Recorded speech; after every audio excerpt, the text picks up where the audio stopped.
Hello, my name is Michael Linehan, and today's title is messaged Learning to Pray and Worship Jesus as Our Teacher. Prayer and worship are not add-ons to the Christian life. They are fundamental to it. Yet for many believers, prayer feels confusing, intimidating, or even disappointing.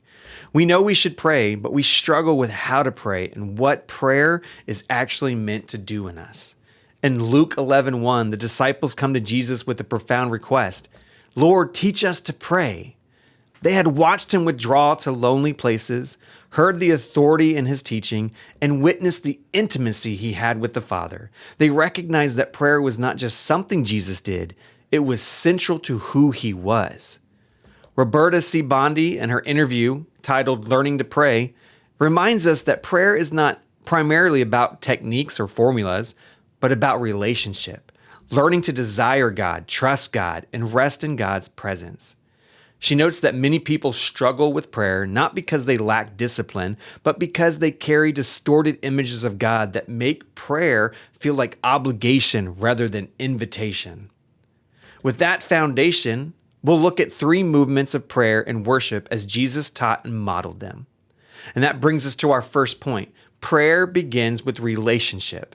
Adoration shapes worship. Let me say that again. Prayer begins with relationship.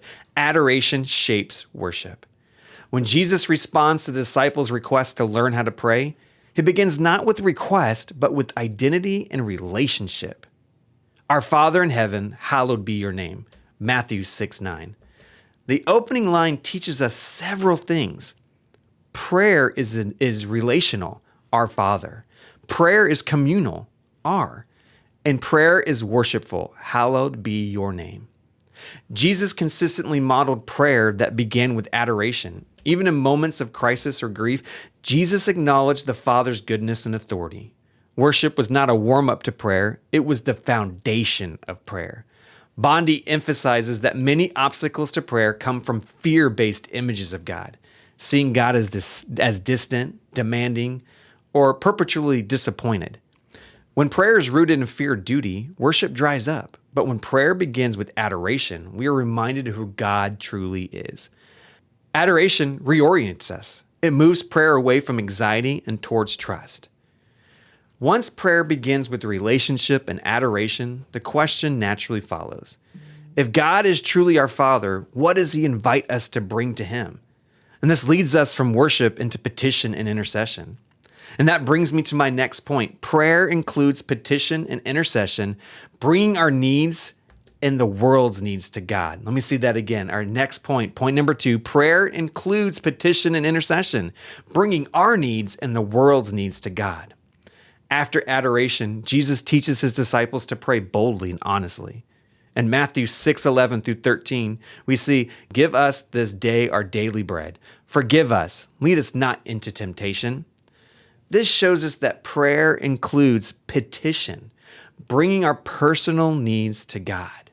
It also includes intercession, bringing others before God. Jesus not only taught this, he lived it and he prayed it. We see in Luke 22:31 through 32, Peter's faith to endure. We see in John 17, his disciples' unity and protection. And we also see in John 17:20, future believers, including you and me. Prayer is not selfish when it is relational. Jesus never suggests that we hide our needs from God. Instead, prayer shapes us to trust God with our needs while aligning our hearts with the kingdom purpose. Bondi notes that prayer is not a transaction. It is not about manipulating God into action, but our participation in God's care for the world. When we intercede, we step into God's redemptive work. But what happens when prayer doesn't bring immediate answers?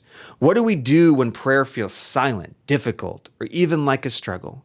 Jesus prepares his disciples for that reality as well. And that brings us to our last point, point number 3. Prayer involves listening, perseverance, and spiritual warfare, faithfulness in the tension. Let me say that again. Prayer involves listening, perseverance, and spiritual warfare, faithfulness in the tension. See, Jesus' prayer life shows us that prayer is not always calm or easy. In Gethsemane, we see Jesus wrestle with grief, fear, and surrender. In Luke 22:42, he says, "Not my will, but yours be done." You see, prayer includes listening, making space for God's voice, perseverance, continuing even when answers delay, spiritual warfare, standing firm against temptation and opposition.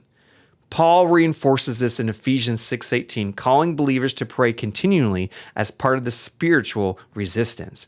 Prayer is not passive, it is active participation in God's work against the powers that oppose his kingdom. You see, Bondi highlights that disappointment in prayer often comes when we expect prayer to remove struggles rather than shape faithfulness. Learning to pray includes learning to wait, to listen, and to trust God even in the silence. Prayer forms us. It does not always change circumstances immediately, but it always works to change us. When we hold these movements together, adoration, petition, listening, and perseverance, prayer becomes not a duty to perform, but a life to live. Prayer and worship form us into the way of Jesus. Prayer and worship are inseparable. Worship anchors us in who God is. Prayer invites us into honest relationship with Him. Jesus did not teach prayer as a rigid formula, but as a relational rhythm shaped by trust, obedience, and intimacy with our Father. The disciples didn't ask Jesus to teach them how to preach or lead. They asked Him to teach them how to pray. That tells us something profound. Prayer is the source from which everything else flows.